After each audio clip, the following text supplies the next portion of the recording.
Sector 9 had once been a thriving research district, filled with laboratories, trade routes, and endless energy grids that lit the night sky like a second sun.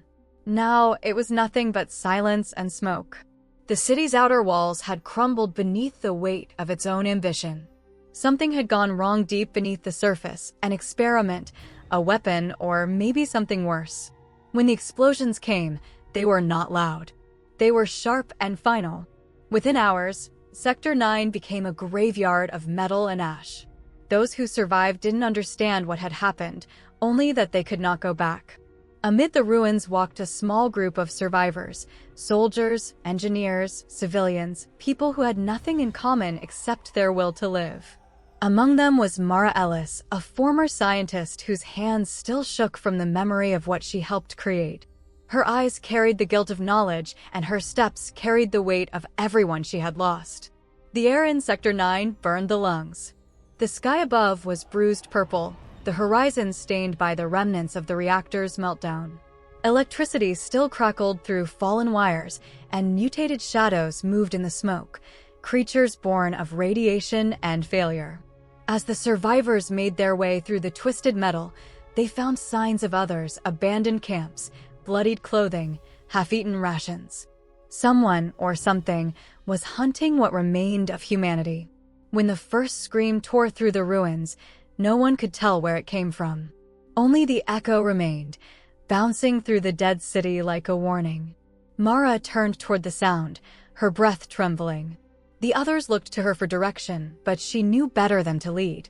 Because whatever destroyed Sector 9 was not finished yet. By the second night, the survivors had stopped counting time. The clocks no longer worked, and the daylight never returned fully. Sector 9 remained shrouded in an eternal dusk, the smoke above too thick to let the sun through. They moved through the skeletons of buildings, guided only by the faint blue glow of damaged reactors. The deeper they went, the stranger the air became, vibrating with static, as if the city itself was still alive and whispering. Mara kept her eyes on the shadows. Every time they stopped to rest, she could hear them, movements, wet and slow, crawling across steel beams and cracked walls. The creatures that roamed Sector 9 were not human anymore. They were failed results of human arrogance, bodies warped by radiation, instincts twisted by survival. The group was growing weaker. Supplies were scarce. The injured slowed them down, but no one dared leave anyone behind. Hope was thin, worn like the soles of their boots. Then, one of the scouts returned with news. There was movement near the northern reactor field. Not creatures this time, but light. Human-made light. A signal. Maybe another group of survivors. Maybe a trap. They had no choice but to go. The path north led them through the old military zone, where the first breach had started. The air buzzed with radiation, and the ruins were lined with scorched armor and melted glass. As they passed, something stirred beneath the rubble, a low growl, almost mechanical. The sound grew louder, closer. Metal scraped against concrete. The survivors broke into a run, hearts pounding. Behind them, the darkness moved. Not fast, but steady, relentless. By the time they reached the reactor gate, half their number was gone. And the gate, the only path to safety, was locked. Mara stared through the bars at the faint light beyond, her reflection flickering in the steel. She could hear the creatures closing in. And then, a sound, the hum of something awakening deep below the ground. Sector 9 was not dead. It was evolving. The final survivors took shelter inside an old control station overlooking the reactor field.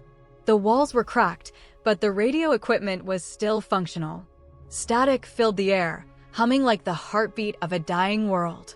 Mara worked the controls with trembling hands. Her goal was simple: send one final signal to anyone left outside Sector 9. A warning, a confession, a goodbye. Outside, the storm of radiation rolled in waves, illuminating the skyline with ghostly light. The creatures were gathering again, drawn to the pulse of the reactor, to the last living things it contained. Mara could see them through the shattered glass, figures crawling over twisted towers, eyes glowing like embers, moving in eerie unison. She knew them now, they were not random mutations. They were the workers, soldiers, scientists of Sector 9. Changed. Claimed. The realization broke her. She pressed the broadcast key, her voice carried by static across dead air. No one would likely hear it. No one ever would. But still, she spoke. Words lost to a world already gone. The door behind her shook. The barricade began to crumble. The metal screeched under the weight of the creatures pressing in. The others aimed their weapons, faces pale, silent. Then, the power surged. The entire control room glowed blue. The reactor beneath them roared back to life, veins of light crawling up through the floor. The last thing Mara saw before everything went white was the horizon alive again with light. When the dust settled, the control station was gone. The storm had cleared. Sector 9 was silent once more. Weeks later, far from the ruins, a faint signal was detected on an old radio tower. Static first, then a voice, broken but clear. "This is Sector 9. We tried to save it. We became it." Then silence. Forever.